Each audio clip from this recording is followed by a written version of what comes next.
Hello everyone and welcome back to another video. Thank you so much for joining me. Today I'm going to paint this morning fog landscape in watercolors, and what I want to do first is I want to assemble a small palette for myself. So I have this small tin here and I'm going to use this with just 5 colors. And so the first thing I'm going to do is make sure that the pans will stick in the tin. So I'm using this blue tack. This will just prevent the pans from moving around in the tin. You could also use magnetic tape. And so my pans here are chosen carefully. So this is transparent yellow, permanent red, ultramarine blue, which is great for mixing all kinds of colors. Then I have perylene green and spinel brown, which is sort of like a brown ochre color. And with just these 5 colors, I'm able to mix all of the kind of colors that I will need for this scene. So I have tried a few mixes with this palette and I find this is a very versatile mixer. And now for painting outside or taking this with me, I have prepared a piece of plastic covered with enamel paint so that it will actually take some watercolor pigment to mix around. But of course, since I'm in the studio right now, I can use another palette for mixing. So these are the color that I'm going to use later for the painting. And to prepare this, I'm going to make my drawing. So for the first few lines, I'm going to use a very hard pencil with very soft lines so that I can just get the basic shapes and figure out the scene, so to speak. And I'm drawing this on Winsor & Newton hot press watercolor paper. This is 100% cotton. It's very nice paper. I really like it. Despite being hot press, it has very slight structure to it. You can see I've switched my pencil, so this is a slightly softer pencil that I'm using for intensifying the lines.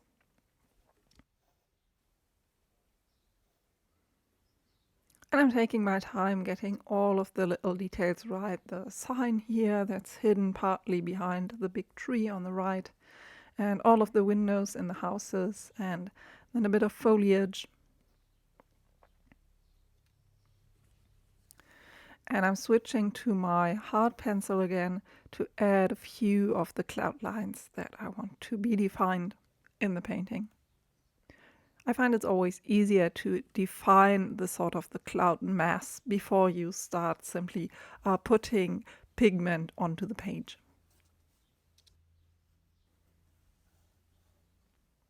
And of course the signs in the foreground that are sort of an eye catcher in this scene.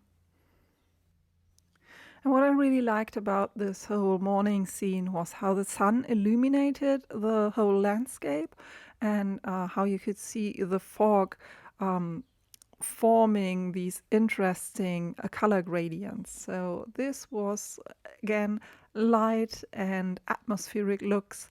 This was what drew me to this scene in the first place.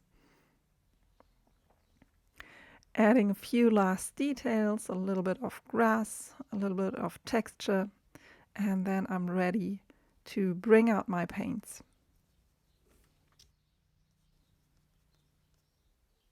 So I'm starting with very diluted soft washes, and this is the ultramarine blue.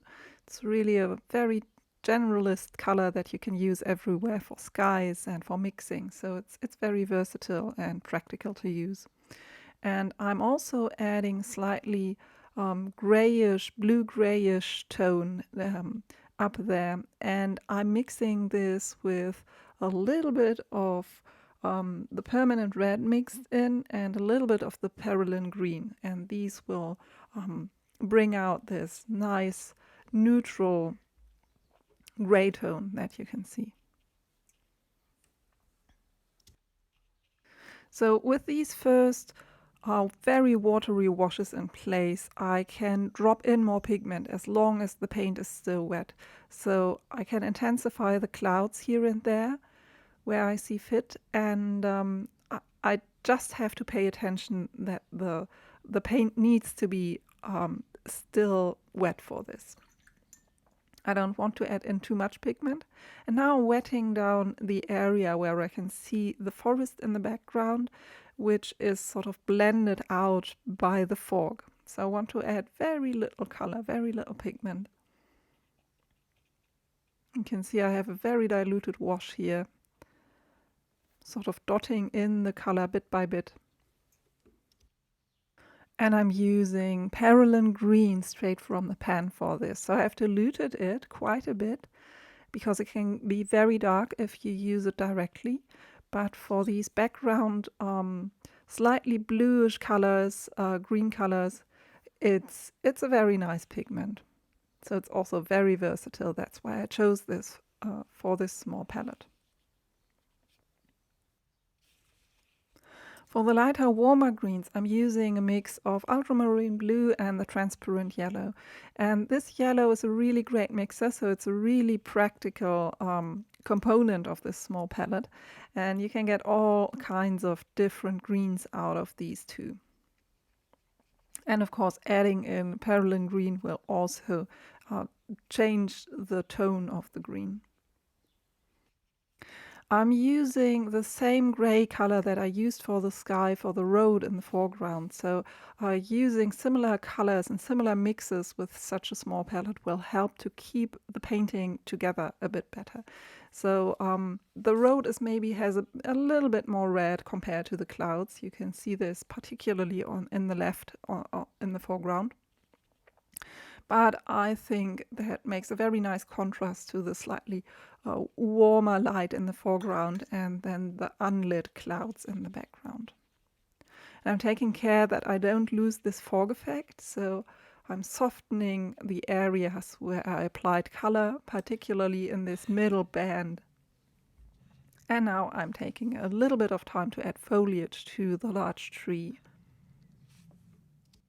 And again, I'm relying on my two greens that I use mainly in this scene. So the mixed green, which is a bit warmer, and then the Perylene Green in different dilutions, that is for the shadow sections. And now we'll go into the red colors. So I'm using the brown. I have one brown in my palette, and I'm using this slightly diluted for the color of the house.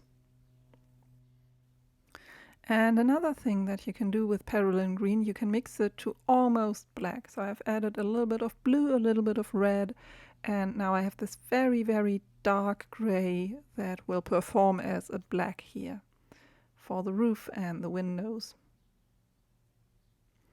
And it doesn't matter if it's not exactly black or if it's a little bit brown or a little bit more blue.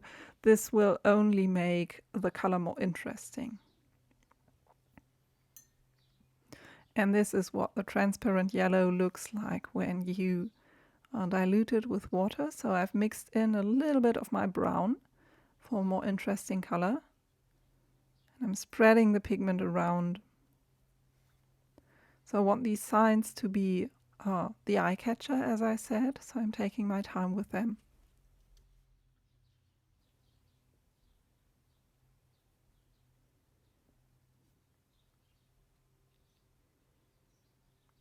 And to define the mass of this field on the left, I'm adding a few textural details. And also details on the sign with slightly diluted red. So I've slightly grayed the red. And now I want to bring more definition, more texture to the field. And I do that with my darker green, with my Perylene Green. And now I'm in the stage of the painting where I just add things here and there where I can see them. I add more detail, more texture. And so I'm fixing the areas that still need a bit of detail, a bit of work, like these windows here and a few of the structures on the building. And I'm not working on one area for a longer period of time, mainly because I want these areas to be dry before I put on another layer of paint. Of course, the sign needs a bit of contrast, so you will see what is going on with the lighting situation here. And at that stage I found that my foreground needs to be a little bit darker to make this fog in the background pop a little bit more. So I decided to go over the area again with my gray-brown mix and try to apply it in a way that wouldn't take the lighting away from everything. And for very detailed lines, I bring out my colored pencils that can help with to bring these crisp lines into the painting. So these are an immense help, I find, for sketches like this. Darkening a few areas on the tree in the foreground. I'm adding a few more details with colored pencil. This green one. But essentially the sketch is done by this point. So I'm just adding things because it's fun. Okay, now comes the fun part. I'm removing the masking tape from the edge. And so we get this nice clean border for the painting. And that's essentially it. I'm really pleased how this turned out. This was a random scene that I came across when I was walking around, and it immediately spoke to me, and I really wanted to paint it. So I wanted to see how it looks when it's painted. And I think I got the job done.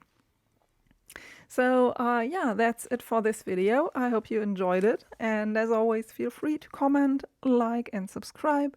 You can also learn more in my courses or on my blog. And thanks for watching, and I'll see you very soon. Bye!